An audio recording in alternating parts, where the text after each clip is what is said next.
Hi everyone, my name is Madeline and I'll be walking you through our presentation today. For our group's Earth Day presentation, we chose to focus on clothing waste in the US and a potential solution to decreasing this problem catered specifically towards college students, t-shirt tie blankets. So the first question we needed to ask was how much do we waste annually in the US? And it turns out we waste a lot every year.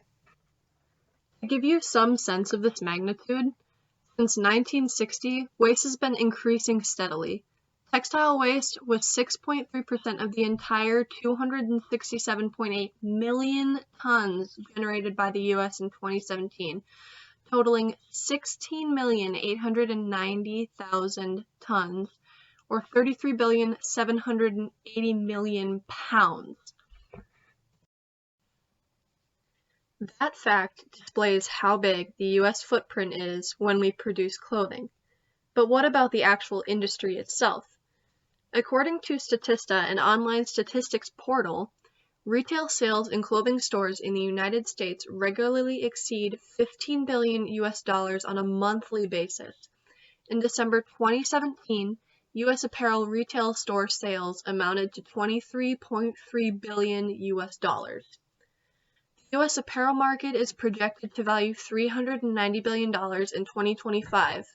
Additionally, the apparel e-commerce business was valued at $68 billion in 2017.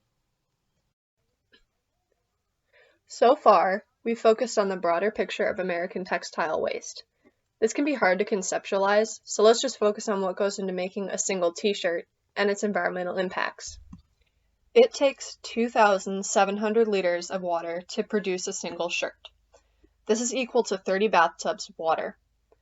Also, pesticides and insecticides are sprayed on non-organic cotton, which can cause cancer. 22.7 million metric tons of cotton is produced annually worldwide, and organic cotton accounts for 1% of that market. Thirdly, 70% of t-shirts are dyed. These dyes contain cadmium, lead, chromium, and mercury, which can also cause cancer. Lastly, carbon dioxide is emitted during production and shipping. This chart was taken from our textbook. It breaks down the amount of carbon dioxide emitted from producing different fibers that can be made into clothing.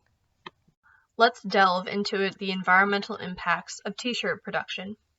Number 1, pesticides and insecticides. As mentioned in slide 3, we use pesticides and insecticides on cotton crops. They can leach into the water table, be absorbed into the soil, and ingested by the local flora and fauna, which has consequences such as birth defects and death. Number 2, climate change. Shipping these shirts accounts for 10% of the world's carbon emissions contributing to climate change. Number 3, population impacts. The land cleared to farm cotton can misplace animals and lead to extinction.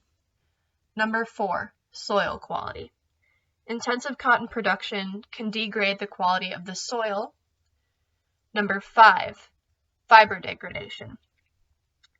Cotton stays in the ground for 3 months, wool from 1 to 5 years, leather from 25 to 40 years, and nylon 30 to 40 years. Number 6, energy use. Cotton production is very energy intensive. As an example, we use 6,000 gallons of water to clean our clothes every year. Energy expenditure does not stop when a shirt is produced, but continues for its entire lifetime. And lastly, number 7, human health impacts and labor issues. I would like to reiterate the health impacts production can cause. Among them, headache, nausea, sneezing or coughing, skin problems, seizures, coma, cancer, and even death. Additionally, there are millions of people employed to produce these shirts. As an example, there are 4.5 million employed in Bangladesh alone. These workers are usually paid next to nothing and work in sweatshop-like conditions, all while living in poverty. So let's switch gears from talking about problems to talking about solutions. We understand that decreasing clothing waste is a massive problem that cannot be solved alone. This is only a small part of a bigger picture, a much bigger picture, and every little effort counts. One solution we focused on for our project was the tie blanket. Tie blankets are perfect for college students as they're relatively easy to make and require no knowledge of how to sew or knit. You can just make a blanket out of simple knots. Tie blankets are also an easy way to reuse and repurpose t-shirts that you no longer wear, probably from high school, and that would otherwise end up in a landfill. Because of the COVID-19 pandemic, our Earth Day presentation was vastly different from what we originally planned. Our main objective was to engage, educate, and empower students in learning how to repurpose t-shirts at a community event. We planned to work with Kirby Student Center to provide materials and stations where students could create their own throw blankets. We also worked with Goodwill to donate clothing they would normally throw away. We plan to offer snacks, music, movies, and a demonstration table. Thank you so much for listening to our presentation. We hope that you're all healthy and safe and that you're getting through this pandemic as best as you can. Thanks.